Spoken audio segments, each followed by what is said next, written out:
When I told people I was headed to Norfolk Island, they generally said two things. Oh my God, I've heard it's beautiful there. And where is that?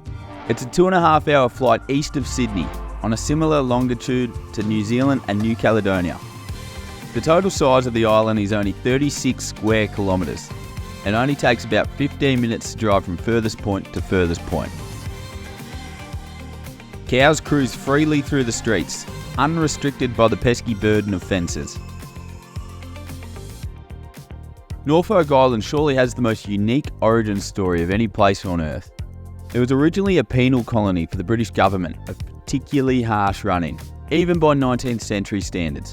In 1856, when the convicts cleared out, a small community sailed here from Pitcairn Island. Most of the people on that boat descended from mutineers from the HMS Bounty, the famous mutiny led by a man named Fletcher Christian against William Bligh and the British establishment.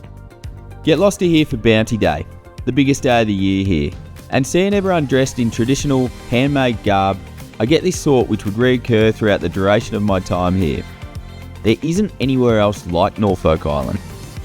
Hey, where you all? My name is Joseph Adams. I'm a sixth generation descendant from the original mutineer John Adams. My great-great-grandparents came to Norfolk from Pitcairn on the 8th of June in 1856, with families Quintal, Young, Christian, Nobbs, Buffett and Evans. There's a reenactment of the original mooring at Kingston Jetty all those years ago, and then a procession down to the cemetery, where respects are paid to those passed recently and a long time ago. There's a best dressed competition out of the original families that goes to the Buffett family, and then inexplicably a best beard competition. Okay, so Bounty Day or Christmas Day, what's bigger? Oh, for me personally, it would definitely have to be Bounty Day. This is a chance for us as Norfolk Islanders to all get together and just to relive our culture with family and friends. Josh and his family take us under their wing and look after us, and it's pretty clear how important this day is to them. There's pretty good surf, and the locals take me around to a few of their favourite spots. Although, I kind of feel like they might have left a few up their sleeve as well, which is fair enough.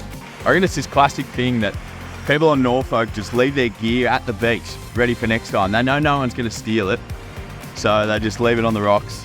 They're ready to go. The water is warm, no wetsuit required.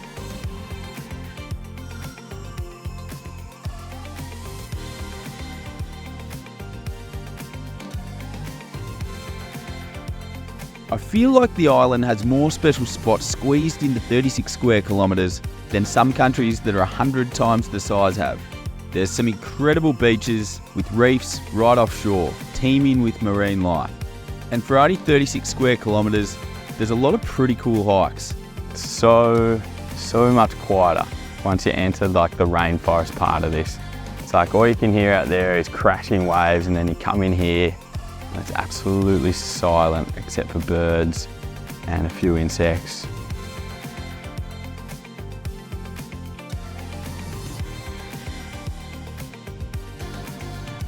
Favourite thing about Norfolk Island? Just leave the keys in the car. We're told about a secret rock pool on the island that's accessible only at low to mid tide that we simply have to take a dip in. I'm not sure how it's possible to have a secret pool on an island as small as this, but it's secret enough that we managed to get lost trying to find it. Floating in opaque water, the incoming tide rushing in and over my head, I'm aware of only one thing. It's that recurring thought again. There really is nowhere like Norfolk Island.